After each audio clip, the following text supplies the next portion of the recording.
Welcome to QK news. ముందుగా headlines చూద్దాం. Popcorn సాగుతో రైతులకు అధిక ఆదాయం వస్తుందన్న సీఎం. వ్యవసాయానికి విలువ జోడిస్తే అధిక ఆదాయం వస్తుందన్న చంద్రబాబు. పంటల ఎంపికలో మార్కెట్ డిమాండ్ చూడాలన్న చంద్రబాబు. ఫుడ్ ప్రాసెసింగ్ రైతులకు మరిన్ని అవకాశాలు ఇస్తాయని వ్యాఖ్య.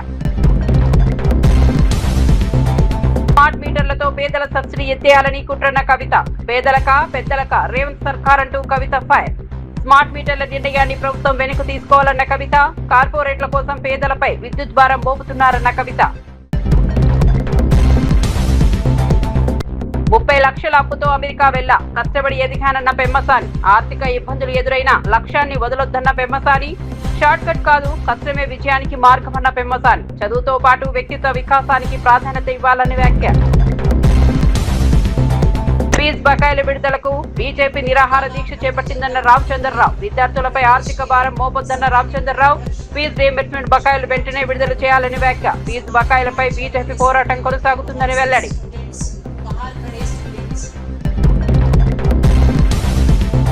బీసీలకు అధికారం ఇచ్చిన నేత జగనన్న ధర్మాన ప్రసాదరావు. బీసీలకు జగన్ హయాంలోనే ఎక్కువ ప్రాధాన్యత దక్కిందన్న ధర్మాన. బీసీలను చంద్రబాబు ఓటు బ్యాంకుగా చూస్తున్నారన్న ధర్మాన. బీసీలకు అధికారంలో భాగస్వామ్యం కల్పించాలన్న ధర్మాన ప్రసాదరావు. చంద్రబాబు ఏలూరు జిల్లా ముసునూరులో నాన్జీ ఎంఏ పాప్కార్న్ హైబ్రిడ్ విత్తనాల ఆవిష్కరణ కార్యక్రమంలో సీఎం చంద్రబాబు నాయుడు పాల్గొన్నారు. ఈ సందర్భంగా రైతులు సంప్రదాయ వ్యవసాయ పద్ధతులతో పాటు హార్టికల్చర్, ఫుడ్ ప్రాసెసింగ్ రంగాల వైపు కూడా దృష్టి పెట్టాలని పిలుపునిచ్చారు. వ్యవసాయ ఉత్పత్తులకు విలువ జోడిస్తే రైతులకు మరింత ఆదాయం లభించే అవకాశం ఉంటుందని సీఎం తెలిపారు. గత 11 ఏళ్లలో సుమారు 40,000 ఎకరాల్లో పాప్కార్న్ సాగును విస్తరించిన గార్మే సంస్థను ఆయన అభినందించారు. ఆసియాలోనే అతిపెద్ద ప్రాసెసింగ్ కేంద్రాన్ని ఏర్పాటు చేయడం ద్వారా రైతులకు మార్కెట్ అవకాశాలు పెరిగాయని పేర్కొన్నారు. వ్యవసాయాన్ని ఆధునిక సాంకేతికతతో అనుసంధానం చేయాల్సిన అవసరం ఉందని చంద్రబాబు అన్నారు. రైతులు పంటల ఎంపికలో మార్కెట్ డిమాండ్ను కూడా పరిగణలోనికి తీసుకోవాలని సూచించారు. ఫుడ్ ప్రాసెసింగ్ పరిశ్రమల అభివృద్ధి ద్వారా గ్రామీణ ప్రాంతాల్లో ఉపాధి అవకాశాలు పెరుగుతాయని తెలిపారు. రైతులకు నాణ్యమైన విత్తనాలు, ఆధునిక సాగు పద్ధతులు అందుబాటులోకి తీసుకురావాలని ప్రభుత్వం కృషి చేస్తోందన్నారు. ఈ కంపెనీతో గాని ఎంఓయూ చేసుకుంటే ఇంకా తిరుగు ఉండదని మరొక్కసారి మీ అందరికీ విజ్ఞప్తి చేస్తున్నా. అది ఈ కంపెనీ యొక్క విశిష్టత. 11 ఏళ్లకు మునుపు మన దేశంలో అమ్ముడైన ప్రతి పాప్కార్న్ కోన్పై ఖర్చు చేసిన డబ్బులన్నీ 70% పైగా బ్రెజిల్, అర్జెంటీనాకి వెళ్ళాయి. ఈరోజు ఆ 70% మన రైతులకే చేరుతా ఉంది.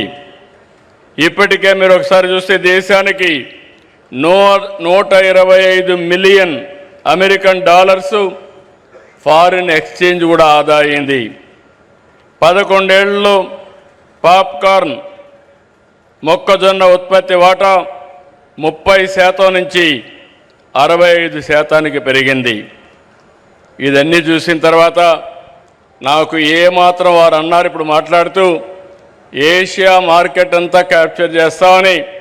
ఏషియా మార్కెట్ కాదు, ప్రపంచంలో అన్ని దేశాలకి ఇక్కడ తయారు చేసిన పాప్కార్న్ పంపించే బాధ్యత మీది. మీరు అనుకుంటే 11 ఏళ్ళు చేశారు, ఇంకొక 10-15 ఏళ్లలో గ్లోబల్ మార్కెట్ అన్ని కంట్రీస్ కూడా క్యాప్చర్ చేసే పరిస్థితి వచ్చింది. ఇప్పుడే ఉపరాష్ట్రపతి గారు అంటున్నారు, మంచి ఆలోచన, నేను కూడా మాట్లాడతాను రైల్వే మినిస్టర్తో. ఇక్కడ ఉత్పత్తి చేసిన పాప్కార్న్ని అదే సమయంలో అరకు కాఫీని ఎక్కడ రైల్వే స్టేషన్లు అన్నీ పెడితే ఆంధ్ర పాప్కార్న్, అరకు కాఫీ తాగే పరిస్థితి వస్తుందని చెప్పి కూడా నేను మీకు తెలియజేస్తున్నా. వికసిత్ భారత్ ఈరోజు మనందరం కూడా ఆలోచిస్తున్నాం.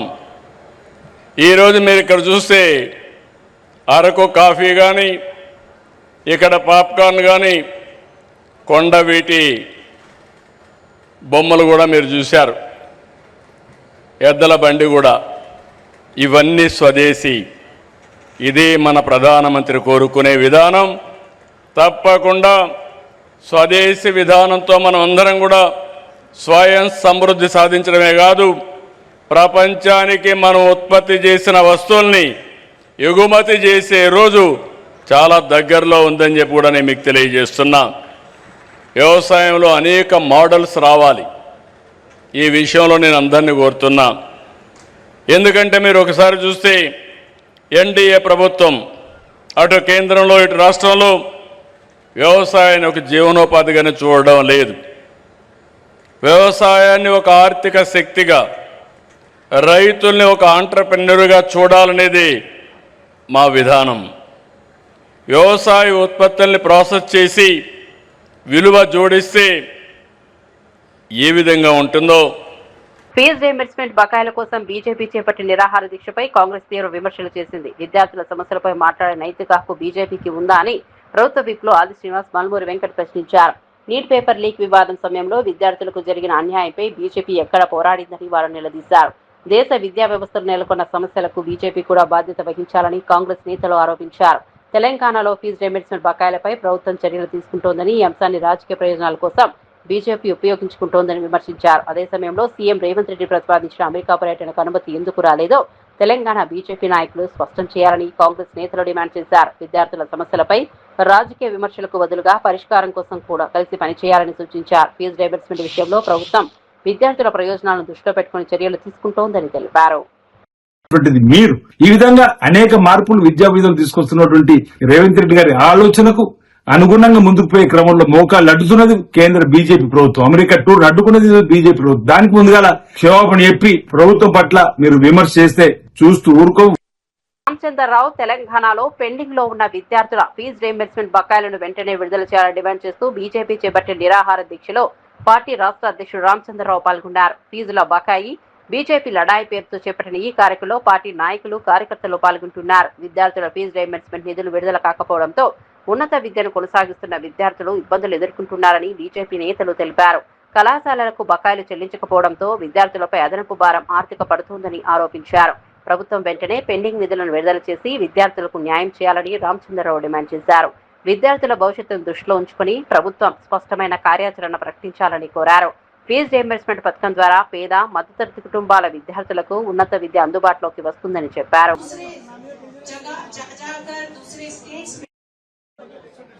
युवाओं की बात करते हैं, वो उनको फुर्सत नहीं है कि तेलंगाना में आकर तेलंगाना के युवाओं के साथ खड़े हो, जिनको अपनी पढ़ाई लिखाई आगे जारी करने में इतना मुश्किल हो रहा है।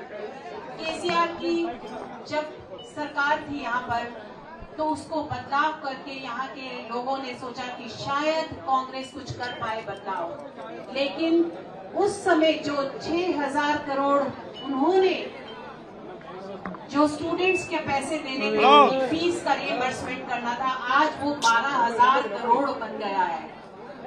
पूना में कल बड़ी बड़ी बातें कर रहे थे एक 58 ईयर ओल्ड युवा कांग्रेस के, और कह रहे थे कि अगर युवाओं को कोई रोजगार दे सकता है तो कांग्रेस दे सकती है, युवाओं की पढ़ाई की बात कर सकती है तो कांग्रेस। तो यहाँ तो कांग्रेस की सरकार है, फिर युवाओं को इतना लड़ना क्यों पड़ रहा है? क्यों भारतीय जनता पार्टी के अध्यक्ष को अनशन पर जाना पड़ रहा है, वो भी अपने ऑफिस में, क्योंकि बाहर अलाउ नहीं किया गया कि क्योंकि हजारों लाखों स्टूडेंट्स हमारे इस कार्यक्रम में शामिल होने के लिए खड़े थे। सरकार को डर है, रेवंत रेड्डी को डर है कि अगर बाहर जाने दिया जाए, अलाउ करने दिया जाए, तो शायद उनकी सरकार का तख्ता पलट आज और कल में ही हो जाए। लोग इतने दुखी हैं रेवंत रेड्डी से, वो बाहर की सरकार जाके बाहर की देशों में घूम रहे हैं और घूमना चाहते थे, जो सरकार ने अलाउ नहीं किया। वो आज अपनी देश की, अपने राज्य की जनता को जवाब नहीं बनती है उनकी, और जवाब दे नहीं पा रहे कि क्यों आज युवा बेरोजगार बढ़ते जा रहे हैं, क्यों पहले से ज्यादा దీని వెనుక భారతీయ జనతా పార్టీ నాయకులందరూ కూడా ఉన్నారు గుర్తుపెట్టుకోవాలి. మిత్రులారా, ఈరోజు ఒక ఫీజు రీయింబర్స్మెంటే కాదు, పాలిటెక్నిక్ కళాశాలలో ఈరోజు విద్యార్థులు అక్కడ సమ్మె చేస్తా ఉన్నారు. యంగ్ ఇండియా అనే పేరు మీద పెట్టి విద్యా సంస్థని పాలిటెక్నిక్ దాంట్లో కలుపుతా అంటున్నారు. విద్యార్థులు దాన్ని వ్యతిరేకిస్తా ఉన్నారు. పాలిటెక్నిక్ విద్యార్థులందరూ లాఠీ చార్జ్ చేస్తుంది ఈ ప్రభుత్వం. లాఠీ చార్జే కాదు, వాళ్ళని ఈరోజు అతి ఒక దుర్చిగా ప్రవర్తిస్తున్నటువంటి పోలీసుల వ్యవస్థను మనం చూస్తున్నాం. ఈరోజు మొన్ననే నేను ఆయుష్ యూనివర్సిటీ వెళ్ళాను. అక్కడ యునాని, ఎంబీ, ఆయుర్వేదిక్, అదే విధంగా హోమియోపతి విద్యార్థులు సైబర్ల కోసం కొట్లాడుతూ ఉన్నారు. ఈ రాష్ట్రంలో ఎక్కడ చూసినా, ఏ విద్యా వ్యవస్థ చూసినా విద్యార్థులు సమ్మెలో ఉన్నారు, ఆందోళన చేస్తా ఉన్నారు. నిజంగా ఈరోజు విద్యార్థులు మొత్తం రాష్ట్రంలో ఆలోచించాల్సిన అవసరం ఉన్నది. ఏ రాహుల్ గాంధీ అయితే ఇక్కడికి వచ్చి నేను యువ డిక్లరేషన్ చెప్పి జాబ్ క్యాలెండర్ అని చెప్పి అనౌన్స్ చేశాడో, ఆ రాహుల్ గాంధీ దేశమంతా తిరుగుతూ ఉన్నారు. దేశమంతా తిరిగి ఎక్కడైతే బీజేపీ రాష్ట్ర పరిపాలన రాష్ట్రాలు ఉన్నాయో అక్కడ విద్యార్థులు రెచ్చగొడతా ఉన్నాడు. కానీ నువ్వు రాహుల్ గాంధీని అడుగుతా ఉన్నాను, నీకు దమ్ముంటే తెలంగాణకు రా, తెలంగాణ విద్యార్థులకు ఫీజు రీయింబర్స్మెంట్ చెప్పు చెప్పేసి. నీ యొక్క ప్రభుత్వము, నీ యొక్క కాంగ్రెస్ ప్రభుత్వము నీకు మాత్రం సమయానికి ముడుపులు ముడతా ఇక్కడి నుంచి, కానీ విద్యార్థులకు సమయానికి స్కాలర్షిప్ రావు. ఎందుకు రాదని చెప్పి అడుగుతా ఉన్నాను. ఈరోజు విద్యార్థులను రెచ్చగొట్టి మోదీ గారిని బద్నాం చేసే ప్రయత్నం చేస్తా ఉన్నారు. ఒక్కసారి గుర్తుపెట్టుకోవాలి, రాహుల్ గాంధీ, మీ యొక్క ప్రభుత్వంలో మన్మోహన్ సింగ్ గారి 10 సంవత్సరాల పరిపాలించేటువంటి సమయంలో, మీ తల్లి గారు వారిని నడిపించిన సమయంలో ఈ యొక్క దేశంలో వేలాది కోట్లాది రూపాయల కుంభకోణం జరిగింది. కానీ నరేంద్ర మోదీ గారు వచ్చిన తర్వాత ఒక్క రూపాయి కుంభకోణం జరగలేదనే విషయాన్ని గుర్తు. ఆ రోజు మీ ప్రభుత్వం 60 సంవత్సరాలు పరిపాలిస్తే ఈ దేశంలో కేవలం 6 ఐఐటీలు మాత్రమే ఉన్నాయి. ఇప్పుడు 20 ఐఐటీలు వచ్చినాయి, 20 ఎన్ఐటీలు వచ్చినాయి, 20 ఐఎంలు వచ్చినాయి, 20 ఎయిమ్స్ వచ్చినాయి. ఈ దేశంలో మీ ఎప్పుడు ఎందుకు రాలేదని చెప్పేసి కాంగ్రెస్ పార్టీ నేను ప్రస్తావిస్తాను, అడుగుతా ఉన్నాను, ప్రశ్నిస్తా ఉన్నాను. అందుకే మిత్రులు ఆలోచించారు. నరేంద్ర మోదీ గారు వచ్చిన తర్వాత దేశంలో పిల్లలకు చదువుకునే అవకాశాలు దొరికినాయి. నరేంద్ర మోదీ గారు వచ్చిన తర్వాత విశ్వవిద్యాలయాలు అనేక రకాలైనటువంటి ప్రగతి చెందుతా ఉన్నారు. నరేంద్ర మోదీ గారు వచ్చిన తర్వాత యువతకు ఒక ఉద్యోగ అవకాశాలు వచ్చినాయి. పెంబసాని ఉన్నత చదువుల కోసం అమెరికా వెళ్లిన సమయంలో తమ కుటుంబానికి సుమారు 30 లక్షల అప్పు ఉండేదని కేంద్ర మంత్రి పెంబసాని చంద్రశేఖర్ తెలిపారు. ఎన్నో కష్టాలు ఎదుర్కొని ప్రస్తుత స్థాయికి చేరుకున్నారని ఆయన విద్యార్థులతో పంచుకున్నారు. జీవితంలో ఆర్థిక ఇబ్బందులు ఎదురైనా లక్ష్యాన్ని వదులుకోకూడదని సూచించారు. డిగ్రీ విద్యార్థులకు అవకాశాలను అందించగలదని, కానీ వ్యక్తిత్వమే జీవితంలో ఉన్నత స్థాయికి తీసుకెళ్తుందని పెమ్మసాని అన్నారు. విజయాన్ని సాధించేందుకు షార్ట్ కట్ మార్గాలను వెతకకూడదని సూచించారు. కష్టపడి పనిచేయడం, క్రమశిక్షణ, పట్టుదలతో ముందుకు సాగితే లక్ష్యాలను సాధించవచ్చని తెలిపారు. విద్యార్థులు చదువుతో పాటు వ్యక్తిత్వ వికాసానికి కూడా ప్రాధాన్యత ఇవ్వాలని కోరారు. And this is the mindset one should have today, because the world is rapidly changing. Change is not a wall. It is a wave, like the one that you are sitting and watching over the beach. If you know how to ride the tide, you will go to places where you have never imagined. But if you consider these challenges as a wall, then it will obviously be overwhelming. And whatever I tell you is based on my real life experience. As they have said, I built an iconic company. There are 1,000 PhDs, professors from Harvard to everywhere work with me. To hire those 1,000 people, I probably interviewed 10,000 people. And whatever I tell you, and I fired many people, and I rewarded many people. And these are standardized principles that work for everybody. TG Jeevan Reddy Kaleshwaram ప్రాజెక్టుపై రాజకీయ కక్షతో కాంగ్రెస్ ప్రభుత్వం వ్యవహరిస్తోందని BRS general secretary TG Jeevan Reddy ఆరోపించారు. కాళేశ్వరం ప్రాజెక్టుపై సిడబ్ల్యూఆర్ఎస్పీఎస్ ఇచ్చిన నివేదిక కాంగ్రెస్ ప్రభుత్వానికి చెంపపెట్టు లాంటిదని ఆయన వ్యాఖ్యానించారు. నివేదిక వెలువడి 5 రోజులు గడిచినా మంత్రి ఉత్తమ్ కుమార్ రెడ్డి ఎందుకు స్పందించడం లేదని ప్రశ్నించారు. ఇప్పటికైనా ప్రభుత్వం రాజకీయ భేషజాలకు పోకుండా ప్రాజెక్టులోని బ్యారేజీలను వినియోగించుకోవాలని డిమాండ్ చేశారు. అందుబాటులో ఉన్న నీటిని ఉపయోగించుకుని పంపులను ఆన్ చేసి రిజర్వాయర్లను నింపాలని కోరారు. కాళేశ్వరం ప్రాజెక్టు ద్వారా రైతులకు సాగునీరు అందించేందుకు ప్రభుత్వం చర్యలు తీసుకోవాలని అన్నారు. ప్రాజెక్టుపై రాజకీయ ఆరోపణలకు బదులుగా నిపుణుల నివేదికలను పరిగణలోనికి తీసుకుని నిర్ణయాలు తీసుకోవాలని సూచించారు. కేంద్ర జల విద్యుత్ పరిశోధన సంస్థ రిపోర్ట్ రావటం ఒక విధంగా రేవంత్ రెడ్డి ప్రభుత్వానికి చెంపపెట్టు అని చెప్పంటున్నా. రేవంత్ రెడ్డి ప్రభుత్వానికి చెంపపెట్టు అని చెప్పంటున్నా. రిపోర్ట్ వచ్చి 4 రోజులు గడుస్తుందే. ఉత్తమ్ రెడ్డి నోరు పడిపోయింది. ఉత్తమ్ రెడ్డి సరే, రేవంత్ రెడ్డి విదేశాల్లో ఎక్కడుండో ఏందో తెలియదు, ఇవాళ వచ్చినట్టున్నాడు. దానికి సంబంధించి శాఖ మంత్రి ఉత్తమ్ రెడ్డి గారు ఏదైతుందో రిపోర్ట్ వచ్చిన తర్వాత ఇమీడియట్ స్పందించాలి కదా. సరే, ఆల్రెడీ వి థాట్ దట్ మేము అన్నారు సింధిల వినియోగానికి మరి అవసరం ఉంటుందో లేదో వినియోగించో లేదో అని చెప్పని మేము నిర్ణయం తీసుకోలేకపోయినాం. రిపోర్ట్ ఏదైతుందో అన్నారు సింధిల్లా కెన్ బి యూజ్డ్ అని చెప్పని రిపోర్ట్ వచ్చింది. మేము తక్షణమే కన్నపల్లి పంపోజ్ ఏదైతుందో మేము ఆన్ చేసి నీటిని ఎత్తిపోస్తామని చెప్పనైతే మాట్లాడాలి కదా. దాదాపు 50,000 క్యూసెక్ పై ఫ్లో పోతుంది ఇప్పటికీ. About 54,000 cusec something flow is a going. అంటే 54,000 క్యూసెక్ అంటే దాదాపు 5 టీఎంసీ నీరు వల్ల కిందికి దిగకపోతుంది. మనం రోజు 2 టీఎంసీ నీటిని ఎత్తిపోసుకునేటువంటి ఒక సామర్థ్యం మనం కలిగి ఉన్నాం. నిజంగా కేటీఆర్ గారు ఎప్పుడైతే సూచన చేసిండ్రో ఆనాడే గట్ట కన్నపల్లి పంపోజ్ ఆన్ చేసి నీటిని పైకి ఎత్తిపోస్తే ఇప్పటి దాదాపు 100 టీఎంసీని మనం ఎగువ జలాశయాలన్నీ కూడా నింపుకునే అవకాశం ఉంటుండే. ఎగువ జలాశయాలన్నీ కూడా ఏమంటారు? ఇప్పటికైనా రేవంత్ రెడ్డి నువ్వు భేషజాలకు ఓకయా, నీ కుట్రలు కుతంతా జాలి. ఇప్పటికి ప్రజలంతా గమనిస్తున్నారు, రైతాంగం అంతా గమనిస్తున్నారు కాళేశ్వరం ప్రాజెక్టు యొక్క గొప్పతనం, దాని విలువ అనేది ఇస్తుందో. వీళ్ళు కేవలం తెలంగాణ రాష్ట్రానికి పరిమితం కాదు, జాతీయ అంతర్జాతీయ స్థాయిలో దాన్ని ఏదైతుందో దాన్ని గుర్తిస్తున్నారు. నీ అంతర్గత సమస్యలతో ఏదైతుందో రాష్ట్రాన్ని నువ్వు ఏం చేయదలుచుకున్నావు? నువ్వు రాష్ట్రం పాలన అనేది ఏదైతుందో ప్రధానం. ఒక ముఖ్యమంత్రికి ప్రభుత్వానికి ఏదైతుందో పాలన ప్రధానం, పార్టీ వ్యవహారాలు ఏదైతుందో సెకండరీ. మంత్రి ధర్మాన ప్రసాదరావు బీసీల పట్ల పూర్తి అవగాహనతో వారికి రాజకీయ సామాజిక అవకాశాలు కల్పించిన నాయకుడు వైఎస్ జగన్మోహన్ రెడ్డి అని మాజీ మంత్రి ధర్మాన ప్రసాదరావు అన్నారు. బీసీలను అన్ని రంగాల్లో అభివృద్ధి చేయాలనే ఆలోచనతో జగన్ పనిచేశారని తెలిపారు. తన మంత్రివర్గంలో బీసీలకు తగిన ప్రాధాన్యత కల్పించడంతో పాటు వారికి అనేక అవకాశాలు కల్పించాలని పేర్కొన్నారు. గతంలో ఉన్న ప్రభుత్వాలతో పోలిస్తే జగన్ మంత్రివర్గంలో బీసీలకు ఎక్కువ ప్రాధాన్యత లభించిందని ధర్మాన అన్నారు. బీసీల సంక్షేమం పేరుతో చంద్రబాబు రాజకీయ ప్రయోజనాల కోసం ఆ వర్గాన్ని ఉపయోగించుకుంటున్నారని ఆరోపించారు.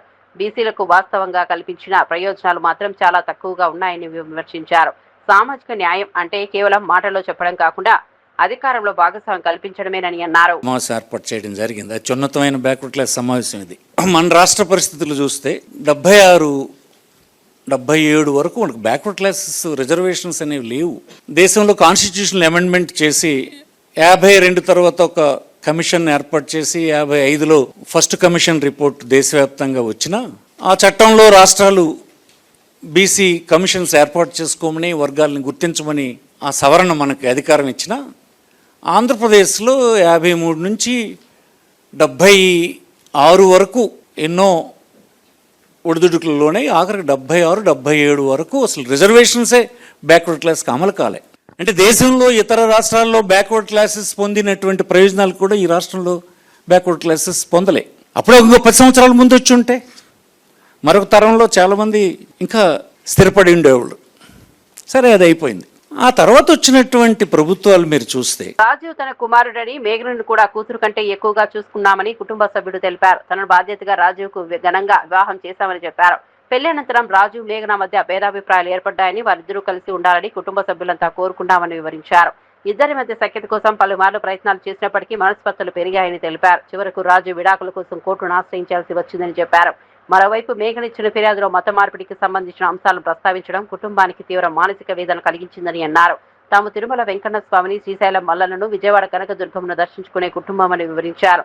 తమపై నీచంగా రాతలు రాసి మానసిక క్షోభకు గురి చేసినారని ఆవేదన వ్యక్తం చేశారు. కుటుంబ వివాదాన్ని మతపరమైన అంశంగా తీర్చిదిద్దడం, చిత్రీకరించడం సరికాదని అన్నారు.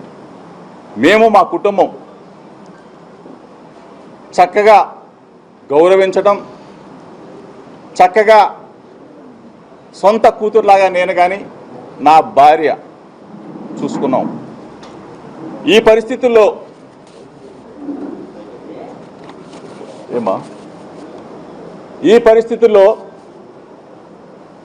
వాళ్ళ మధ్యన విభేదాలకి ఆ తర్వాత రాజీవ్ డైవర్షన్ పిటిషన్ ఇవ్వటం, ఆ తర్వాత మా మీద కంప్లైంట్ ఇవ్వటం కూడా జరిగింది. అంటే యావత్ కుటుంబం మొత్తం కూడా 11 మంది మీద ఎఫ్ఐఆర్ నమోదు చేయడం కూడా జరిగింది. దీనికి సంబంధించి పచ్చని కుటుంబం, మంచి కుటుంబం, ఒక పొరపచ్చం. ఈ క్రమంలో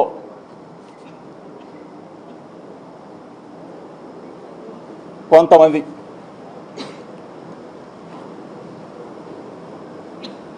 ఆ కంప్లైంట్ దరిమిలా ఈరోజు 4 రోజులు అవుతా ఉంది. యాంటిసిపేట్ బెయిల్ తీసుకున్నాం. కొన్ని కోర్టు పరిధి దాటి మాట్లాడటం భావ్యం కాదు. కాబట్టి దయచేసి మీడియా మిత్రులకు చెప్తా ఉన్నాం, నెల రోజులుగా వ్యక్తిగత జీవితాలు, కుటుంబ జీవితాలు, కుటుంబంలో వచ్చిన మనస్పర్ధలు,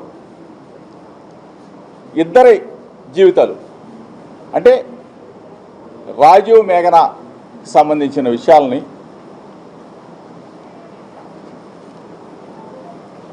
ఎంత అడ్డగోలుగా మనసుని క్షోభ కలిగించే విధంగా, మానసికంగా చంపేసే విధంగా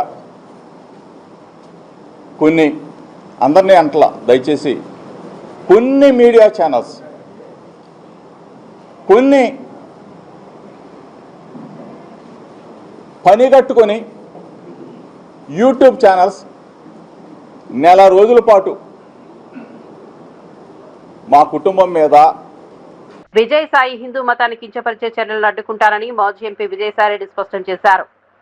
హిందువులను బలవంతంగా ఇతర మతాల్లోకి మార్చే ప్రయత్నాలను ఎట్టి పరిస్థితుల్లోనూ సహించబోమని అన్నారు. హిందూ సంప్రదాయాలకు భంగం కలిగించే చర్యలపై కూడా తాను స్పందిస్తానని తెలిపారు. కేంద్రంలో బీజేపీ, ఆర్ఎస్ఎస్ బలవంతపు మత మార్పిడులకు వ్యతిరేకంగా పోరాడుతున్నామని చెబుతున్నప్పటికీ రాష్ట్రంలోని ఎన్డీఏ కూటమి నాయకత్వం ఈ అంశంపై ఎందుకు స్పందించడం లేదని ప్రశ్నించారు. పదవులు కాపాడుకోవడం కోసమే మౌనంగా ఉంటున్నారా అని నిలదీశారు. రాష్ట్రంలో ఎక్కడ అన్యాయం జరిగినా తాను ప్రశ్నిస్తానని విజయసాయిరెడ్డి అన్నారు. తాను 2014 నుంచి 2024 వరకు ముఖ్యమంత్రి పదవిలో లేనని గుర్తు చేశారు. అధికారంలోకి వస్తే రౌడీజం, అత్యాచారాలు, సంఘ వ్యతిరేక కార్యకలాపాలను కఠినంగా అణిచివేస్తామని చెప్పారు. ఆర్ఎస్ఎస్ కానీ లేకుండా ఉంటే మిగతా బీజేపీ కానీ గట్టి చర్యలు తీసుకుంటా ఉంటే ఇటువంటి ఇన్సిడెంట్స్ పునరావృతం కాకుండా బీజేపీ కేంద్ర నాయకత్వం, సంఘ పరివార్ కేంద్ర నాయకత్వం అహర్నిశాలు పనిచేస్తా ఉంటే రాష్ట్ర బీజేపీ యూనిట్ నిద్రపోతా ఉంది. ఎందుకు నిద్రపోతా ఉంది? మీ పదవులు కాపాడుకోవాల్సిన కోసం నిద్రపోతున్నారా? లేకుంటే వేరే ఇంకేదైనా ఎక్స్ట్రేనియస్ కన్సిడరేషన్స్ మీరు చంద్రబాబు నుంచి పొందుతున్నారా? ఎందుకు బీజేపీ రాష్ట్ర నాయకత్వం అంటే స్టేట్ లీడర్షిప్ దీన్ని స్పెక్టేటర్ గా చూస్తా ఉంది? దీనిలో మీ ఇంట్రెస్ట్ ఏంటి అన్నటువంటి విషయాన్ని నేను బీజేపీ స్టేట్ లీడర్షిప్ ని క్వశ్చన్ చేస్తా ఉన్నాను. ఇక రాష్ట్రంలో చివరిగా నేను ఒక్కటే చెప్పదలుచుకున్నా, ఎవరికి ఏ అన్యాయం జరిగినా కూడా, ఎక్కడ ఏ అన్యాయం, ఎటువంటి అన్యాయాలు ఎక్కడ ఏం జరిగినా కూడా విజయసాయిరెడ్డి అనేటటువంటి వ్యక్తి ముందుంటాడు, ఈ అన్యాయాలని ఖండిస్తాడు, వీటి మీద ఉద్యమిస్తాము అన్నటువంటి విషయాన్ని ఈ సందర్భంగా నేను తెలియజేసుకుంటా ఉన్నా. మీరు ఒక ప్రశ్న అడగొచ్చు, గతంలో 2014 నుంచి 2024 వరకు మీరేం చేశారు అని నన్ను అడగొచ్చు. నేను కాదు ముఖ్యమంత్రి, నేను అధికారంలో లేను. వినోద్ జీవో 97తో పాలిటెక్నిక్ విద్యా వ్యవస్థను ప్రభుత్వం గందరగోళంలోకి నెట్టిందని మాజీ ఎంపీ వినోద్ కుమార్ ఆరోపించారు. 10 రోజులుగా విద్యార్థులు ఆందోళనలు చేస్తున్నా కాంగ్రెస్ ప్రభుత్వం పట్టించుకోవడం లేదని విమర్శించారు. పాలిటెక్నిక్ కళాశాలను స్కిల్ యూనివర్సిటీ పరిధిలోకి తీసుకురావడాన్ని విద్యార్థులు తీవ్రంగా వ్యతిరేకిస్తున్నారని తెలిపారు. విద్యార్థుల న్యాయమైన పోరాటానికి బీఆర్ఎస్ పూర్తి మద్దతు ఇస్తుందని స్పష్టం చేశారు.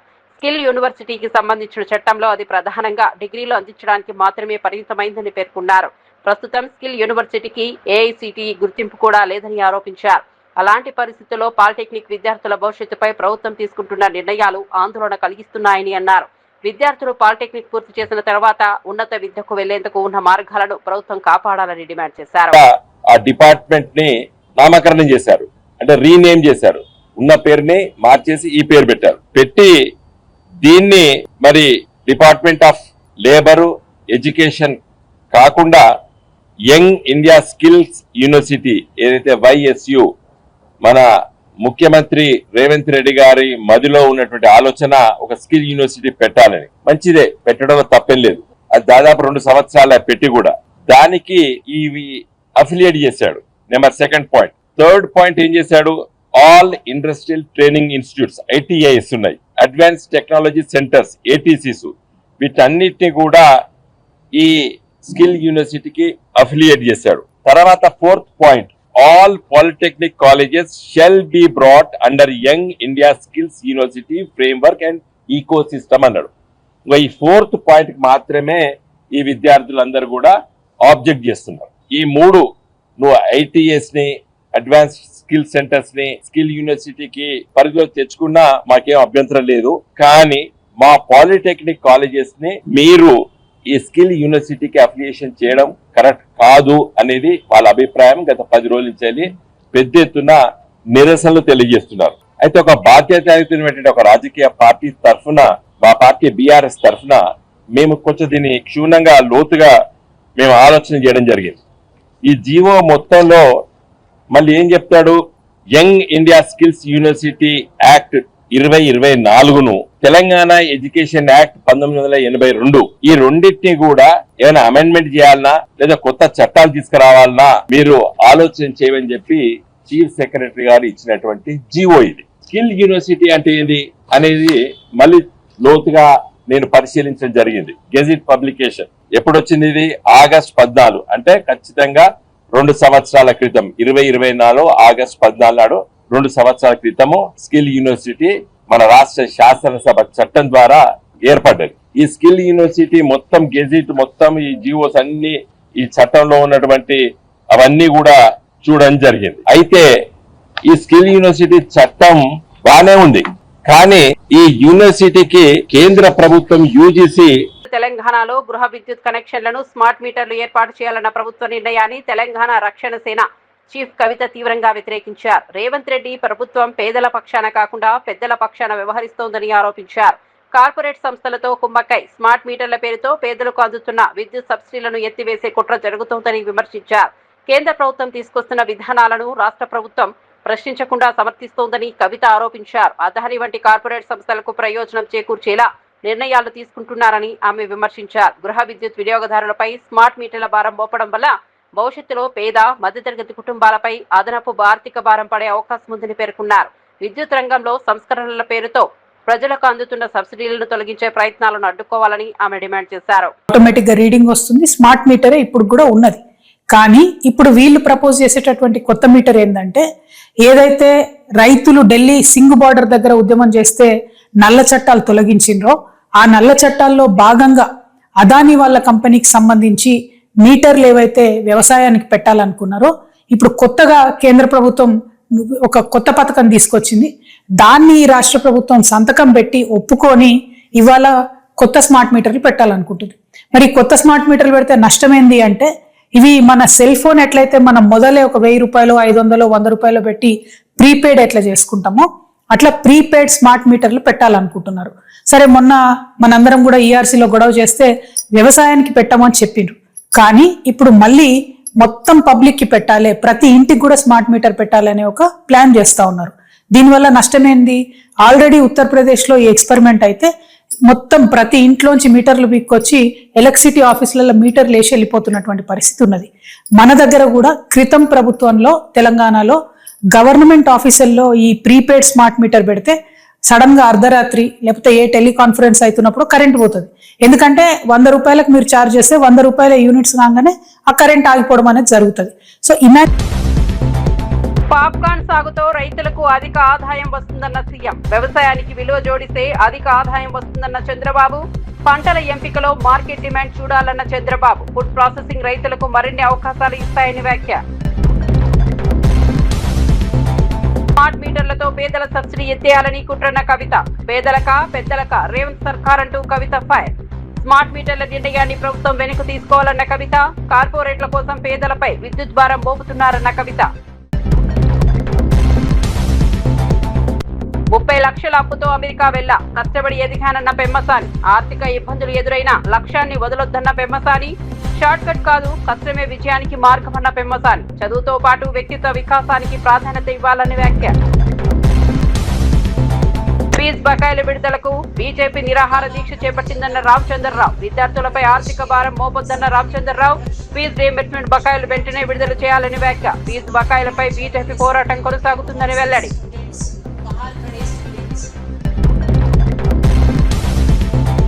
బీసీలకు అధికారం ఇచ్చిన నేత జగన్ అన్న ధర్మాన ప్రసాద్ రావు. బీసీలకు జగన్ హయాంలోనే ఎక్కువ ప్రాధాన్యత దక్కిందన్న ధర్మాన. బీసీలను చంద్రబాబు ఓటు బ్యాంకుగా చూస్తున్నారన్న ధర్మాన. బీసీలకు అధికారంలో భాగస్వామ్యం కల్పించాలన్న ధర్మాన ప్రసాద్ రావు. మరిన్ని అప్డేట్స్ కోసం చూస్తూనే ఉండండి